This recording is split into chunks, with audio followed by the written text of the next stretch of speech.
दिल्ली के CM Arvind Kejriwal press conference कर रहे हैं, क्या कुछ कह रहे हैं हम आपको सुनाते हैं। मैं अभी थोड़े दिन पहले अयोध्या गया था। वहाँ पे रामलल्ला जी के दर्शन हुए। अपने आप को बहुत सौभाग्यशाली समझता हूँ कि मैंने रामलल्ला के दर्शन किए, मुझे सौभाग्य प्राप्त हुआ। वहाँ से जब बाहर निकला तो मन में एक भाव आया कि हे प्रभु, मुझे ऐसी सामर्थ्य देना कि मैं इस देश के हर व्यक्ति को अयोध्या जी के और रामलल्ला जी के दर्शन करा सकूं। वहाँ से लौटने के बाद दिल्ली में हमने ऐलान किया कि दिल्ली के नागरिकों को हम फ्री में अयोध्या जी के और रामलल्ला जी के दर्शन कराएंगे। दिल्ली में हमारी एक स्कीम है, योजना है, मुख्यमंत्री तीर्थ यात्रा योजना। इस योजना के तहत दिल्ली के जितने भी सीनियर सिटीजन्स हैं, बुजुर्ग लोग हैं, उन लोगों को हम तीर्थ यात्रा करवाते हैं, फ्री में तीर्थ यात्रा कराते हैं। एक 12 स्थानों की लिस्ट है, उसमें हरिद्वार, ऋषिकेश, वैष्णो देवी, द्वारकाधीश, पुरी जी, रामेश्वरम, इस तरह के 12 स्थान हैं जहाँ पे हम बुजुर्गों को तीर्थ यात्रा कराते हैं। अभी तक 36,000 लोग तीर्थ यात्रा कर चुके हैं। उनको एसी ट्रेन से ले जाते हैं, एसी होटल में ठहराते हैं, उनका आना जाना, रहना, खाना पीना सब कुछ मुफ्त होता है। तो जैसे श्रवण कुमार ने अपने माता पिता को उनके बुढ़ापे में तीर्थ यात्रा कराई थी, ऐसी हमारी कोशिश है कि हमारे दिल्ली के सारे बुजुर्ग जो हैं उनको हम तीर्थ यात्रा कराएं। तो वहाँ से अयोध्या जी से लौटने के बाद हमने अयोध्या को भी उन तीर्थ यात्रा की लिस्ट में ऐड किया।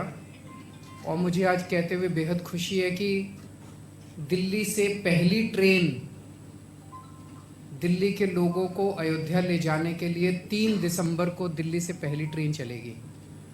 वो पूरी ट्रेन अयोध्या दिल्ली के लोगों को पहला जत्था जाएगा जो दिल्ली के लोगों को अयोध्या जी तीर्थ यात्रा दर्शन कराने के लिए ले जाएगा। आज मैं ये ऐलान करने आया हूँ कि आम आदमी पार्टी की सरकार उत्तराखंड में बनेगी। उत्तराखंड वासियों की भी बहुत इच्छा है कि वो अयोध्या जी के दर्शन करें। मैं बहुत सारे लोगों को मिलता हूँ, उनसे बातचीत करता हूँ, सबकी इच्छा है कि प्रभु श्री राम के दर्शन करके आएं। बहुत सारे लोग पैसे की कमी के कारण नहीं जा पाते। तो आज मैं ये ऐलान करने आया हूँ कि आम आदमी पार्टी की सरकार बनेगी तो दिल्ली की तर्ज पे यहाँ पे भी तीर्थ यात्रा योजना चालू करेंगे और उत्तराखंड के सभी लोगों को अयोध्या जी के फ्री में दर्शन कराएंगे। आना जाना, रहना, खाना पीना सब मुफ्त होगा।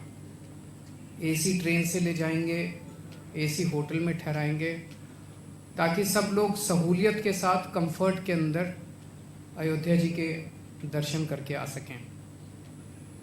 इसके साथ साथ अपने मुस्लिम भाई भी हैं, उनके लिए अजमेर शरीफ का प्रावधान रखेंगे और जो अपने सिख भाई हैं उनके लिए करतारपुर साहब का, जो अभी शुरू हुआ है 2 दिन पहले, उसका प्रावधान रखेंगे।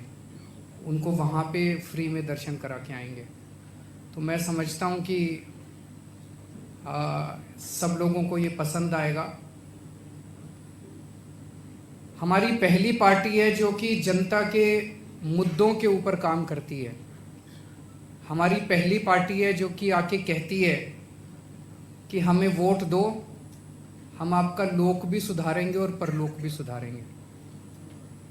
इस जीवन में आपके बच्चों के लिए अच्छे स्कूल बनाएंगे, अच्छे अस्पताल बनाएंगे, 24 घंटे बिजली देंगे, मुफ्त बिजली देंगे, अच्छा पानी देंगे, सड़कें देंगे, रोजगार देंगे और आध्यात्म के लिए आपको मुफ्त तीर्थ यात्रा भी कराएंगे।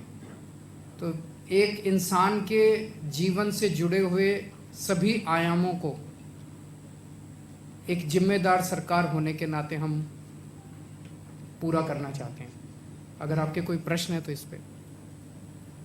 केजरीवाल जी, आपने अभी तक कुल 3 घोषणाएं की और जिसमें स्वास्थ्य भी शामिल रहा है। आखिर उत्तराखंड का जो पूरा रोड मैप है वो कब आएगा? सारा धीरे धीरे करके चुनाव के पहले आपको कंप्लीट रोड मैप देंगे।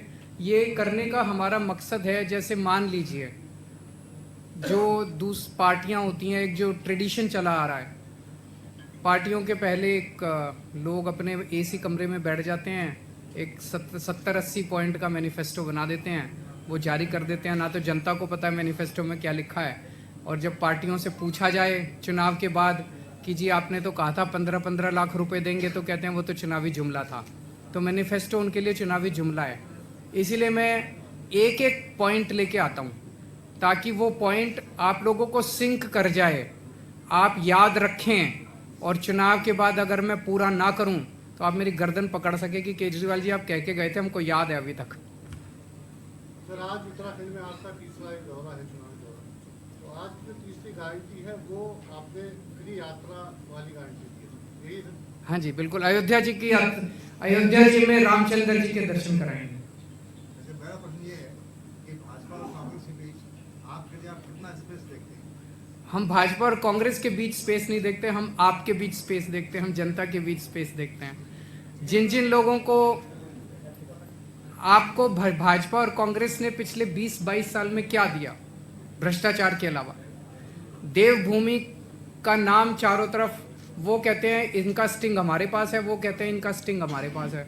दोनों एक दूसरे के स्टिंग लेके घूम रहे हैं। अगर दोनों के स्टिंग एक दूसरे के पास है तो वो सजा क्यों नहीं देते? बीजेपी की सरकार है, अगर कांग्रेस का स्टिंग उनके पास है तो कांग्रेसियों को सजा दो। कांग्रेस की सरकार थी, बीजेपी के स्टिंग इनके पास है तो सजा दो। और सबको पता है लुट कौन रहा है, लुट तो आम आदमी रहा है। तो आम आदमी को तो कुछ नहीं मिलता, ये बस एक बार बीजेपी एक बार कांग्रेस, एक बार बीजेपी एक बार कांग्रेस, दोनों उत्तराखंड वासियों को लूट रहे हैं। पहली बार आम आदमी पार्टी आई है जो कह रही है कि अगर हमें वोट दोगे तो हम आपके स्कूल बनवाएंगे, हमें वोट दोगे तो हम आपके अस्पताल बनवाएंगे। कोई पार्टी, मैं आज आप लोगों को भी चैलेंज करता हूं, इनसे जब इनकी प्रेस कॉन्फ्रेंस में जाओ, इनसे पूछ लेना कि भाई केजरीवाल आया था कह रहा था स्कूल बनवाऊंगा, आप भी बनवाओगे क्या स्कूल? कोई